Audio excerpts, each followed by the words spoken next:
Hi everyone, welcome back to the my channel. My name is Anil और type script की इस video के अंदर हम बात करने वाले हैं टाइप स्क्रिप्ट की कॉन्फ़िगरेशन फाइल की। बहुत ही इंपॉर्टेंट टॉपिक है बिकॉज हर एक डेवलपर को टाइप स्क्रिप्ट के अंदर कॉन्फ़िगरेशन करनी ही पड़ती है। कहाँ से आउटपुट आ रही है, कहाँ से आउटपुट जा रही है, क्या हमें फीचर ऑन करने हैं, क्या फीचर हमें ऑफ करने हैं, सब कुछ के लिए। ठीक है, तो ये कुछ पॉइंट्स हैं इस वीडियो के।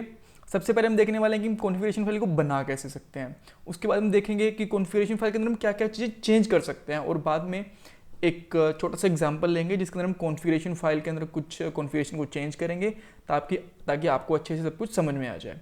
ऑलराइट, सो स्टार्ट करते हैं सबसे पहले कि कॉन्फ़िगरेशन फाइल होती क्या है और ये क्यों यूज़ में आते हैं। देखो, ऑब्वियसली नाम से ही हमें समझ में आ रहा है कि कॉन्फ़िगरेशन फाइल हमारी कॉन्फ़िगरेशन करने के काम में आएगी।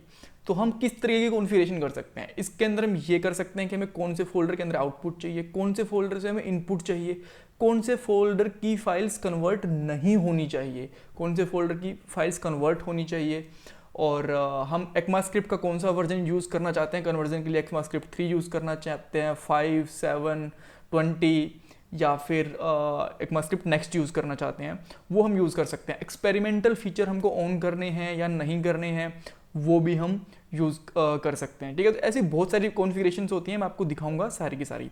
राइट, बट सारी सारी एक्सप्लेन नहीं कर सकता बिकॉज सारी के सारे एक्सप्लेन करेंगे तो वीडियो बहुत लंबी हो जाएगी, बट आपको समझ में आ जाएगी और आपको पता चल जाएगा किस तरीके से हम कॉन्फ़िगरेशंस को यूज़ कर सकते हैं। ऑलराइट, तो सबसे पहले कॉन्फ़िगरेशन फाइल बनाने के लिए मैं कमांड लाइन को ओपन करता हूँ, और कमांड लाइन ओपन करने के लिए आप चाहो तो शिफ्ट कंट्रोल टिल्ट यूज़ कर सकते हो, चाहो तो आप यहाँ से कर सकते हो। और आपको जस्ट एक कमांड लिखनी है टाइप स्क्रिप्ट कंपाइलर, और यहाँ पे लिखना माइनस इनिट। जैसे ही आप इसको हिट करोगे तो आपको यहाँ पे ts कॉन्फ़िगरेशन यानी कि टाइप स्क्रिप्ट कॉन्फ़िगरेशन .json नाम से एक फाइल मिल जाएगी। ऑलराइट, देखो इसके अंदर काफ़ी सारी कॉन्फ़िगरेशंस हैं, अराउंड 60 कॉन्फ़िगरेशन कह सकते हो, 60 कॉन्फ़िगरेशन कह सकते हो, कुछ कमेंट आउटलाइंस भी हैं। राइट, तो इसके अंदर देख सकते हो कि टारगेट हमारा क्या हो सकता है। तो हम टारगेट देख सकते हैं कि चाहे तो ECMAScript 6 कर सकते हैं, 5 कर सकते हैं, 15, 16, बाय डिफ़ॉल्ट होता है वो 5 होता है। मॉड्यूल के लिए हम कॉमन JS यूज़ कर सकते हैं, इसके लिए हम चाहे तो सिस्टम यूज़ कर सकते हैं, नन यूज़ कर सकते हैं, आप सब कुछ हटा सकते हैं। तो इसके अंदर भी काफ़ी सारे ऑप्शन हैं हमारे पास। अलाउ क्या करना है, JSX यूज़ करनी है कि नहीं करनी है, आउट फाइल कौन से होने वाली है, आउट डायरेक्टरी कौन से होने वाली है, रूट डायरेक्टरी कौन से होने वाली है, ये सारी चीज़ यूज़ कर सकते हैं हम। स्ट्रिक्ट मोड हमें यूज़ करना है कि नहीं करना है, ऐसी चीज़ यूज़ कर सकते हैं। और एक्सपेरिमेंटल फीचर्स हैं, क्या हमें वो ऑन करने हैं या नहीं करने हैं, डेकोरेटर्स वगैरह के लिए, ये सारी चीज़ें देखेंगे। कुछ कॉन्फ़िगरेशन मैं आपको बता दूंगा इस वीडियो में एग्जांपल के थ्रू, और कुछ जब आने वाली वीडियोस होंगी उनके अंदर हम यूज़ करेंगे, तब भी आपको समझ में आ जाएंगी। ऑलराइट, सो हमें काफ़ी चीज़ें क्लियर हो गई हैं। अब हम एक एग्जांपल बनाते हैं। एग्जांपल बनाने के लिए मैं क्या करता हूँ, सबसे पहले मैं एक नॉर्मल एक फाइल बनाता हूँ। ओके, नॉर्मल फाइल बनाने की जरूरत है नहीं, मेरे पास ऑलरेडी एक फाइल है जिसमें कंसोल हो रखा है। तो अब मुझे ये app.ts अगर नॉर्मल app.js में कन्वर्ट करना हो तो हम क्या करेंगे, यहाँ लिखेंगे टाइप स्क्रिप्ट कंपाइलर और app.ts, और ये ईजिली इसको कन्वर्ट कर देगा। राइट, तो यहाँ पे से कन्वर्जन हो गया है, दैट्स परफेक्ट, इसमें कोई प्रॉब्लम नहीं है। मैं इस फाइल को डिलीट कर रहा हूँ। अब मैं चाहता हूँ कि मेरा जो आउटपुट है वो एक फोल्डर में रहे और इनपुट मेरा एक फोल्डर में रहे। सो आउटपुट के लिए मैं एक फोल्डर बनाता हूँ यहाँ पे पब्लिक। राइट, और इसी तरीके से मैं एक इनपुट के लिए फोल्डर बनाता हूँ, इसके अंदर नहीं बनाना, बाहर बनाना है, और उसका नाम मैं रखता हूँ SRC, क्योंकि जब हमारे पास एक बहुत बड़ा प्रोजेक्ट होता है तो सारी की सारी फाइल हम रूट पे नहीं रख सकते। फोल्डर के हिसाब से, उनके मॉड्यूल के हिसाब से, टास्क के हिसाब से हम फोल्डर्स बना लेते हैं।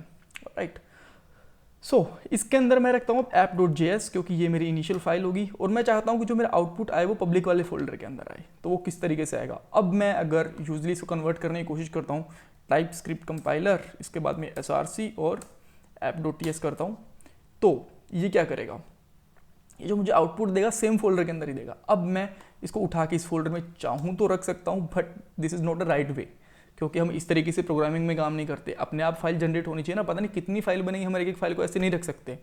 राइट, सो उसके करने के लिए हम क्या करेंगे, कॉन्फ़िगरेशंस में चेंज करेंगे। कॉन्फ़िगरेशंस में क्या हमारे पास यहाँ पे मिलेगी, हमें रूट dir बताता है कि हमें बाय डिफ़ॉल्ट कौन से फोल्डर को कन्वर्ट करना है। राइट, तो इसके अंदर मुझे रखना है SRC, क्योंकि मेरा SRC है, और आउटपुट डायरेक्टरी कि इसके अंदर मुझे कौन सी फोल्डर की डायरेक्टरी जो आउटपुट के लिए रखनी चाहिए। तो मैं यहाँ पे लिखूंगा पब्लिक।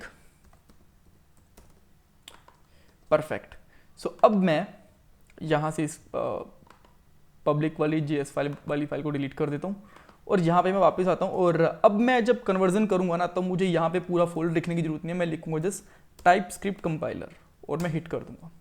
और ये हिट करते ही ये क्या करेगा आप देख सकते हो, इस वाले से जो फोल्डर था, जो फाइल थी, वो अब आउटपुट आ गया इसका app.js के अंदर, राइट। अब मैं चाहूँ तो एक और फाइल बना सकता हूँ, लेट्स से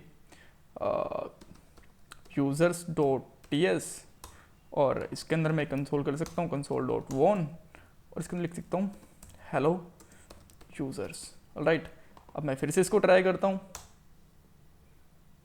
और इसका आउटपुट भी हमें सही फाइल में मिल गया, right. That's great. But let's say अब मेरे साथ एक प्रॉब्लम हुआ है कि मेरे पास एक फाइल है वो रूट के ऊपर भी पड़ी है, राइट।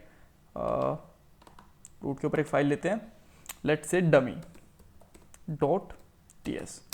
अब अगर मैं फिर से tsc वाला चलाऊंगा, फाइल चलाऊंगा, क्योंकि ये मेरी पब्लिक के अंदर दो फाइलें पड़ी हैं, नॉर्मल फाइलें हैं, और ये मेरी src के अंदर भी दो फाइलें पड़ी हैं। अब मैं टाइप स्क्रिप्ट कंपाइलर यूज़ करूंगा, तो आप देखने वाले हो यहाँ पे क्या हो गया।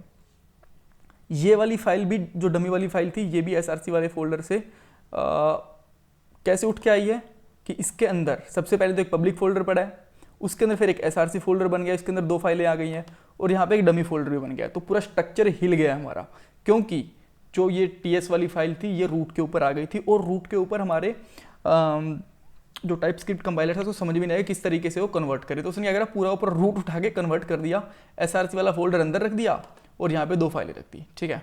सो ये तो सही तरीका नहीं है। उसके लिए हम क्या कर सकते हैं, सबसे पहले मैं जो जितनी भी अंदर वाली फाइल हैं सबको डिलीट करता हूँ, और आपको मैं दोबारा से एक कॉन्फ़िगरेशन करूँगा, उसके साथ में बताऊँगा कि हम क्या क्या इसके साथ में कर सकते हैं।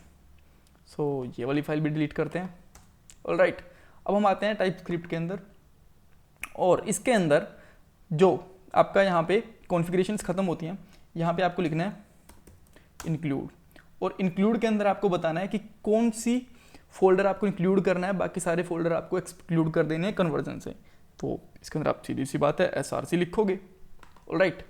अब src लिख दिया, अब मेरे पब्लिक फोल्डर में कुछ भी नहीं है, कन्वर्जन करता हूँ मैं मेरे src फोल्डर का, तो यहाँ पे मुझे अब खाली दो फाइलें जानी चाहिए। डमी वाली फाइल मेरी बाहर पड़ी है इस फोल्डर से, ये कन्वर्ट नहीं होनी चाहिए, ऑलराइट। सो मैं फिर से कंपाइल करता हूँ, और अब देखिए खाली दो ही फाइलें कन्वर्जन में आई हैं, बाकी जो डमी वाली फाइल थी बाहर वाली ये कन्वर्जन में नहीं आई है। सो ये इतने इंपॉर्टेंट यूज़ होते हैं टाइप स्क्रिप्ट कॉन्फ़िगरेशन फाइल के। सो आने वाली वीडियो के अंदर हम और भी कॉन्फ़िगरेशंस देखेंगे जैसे जैसे जरूरत पड़ेगी, बट आई होप कि आपको बेसिक आइडिया लग गया होगा। Thanks for watching this video. Channel को सब्सक्राइब करना, वीडियो को लाइक करना मत भूलिएगा। Bye bye, take care.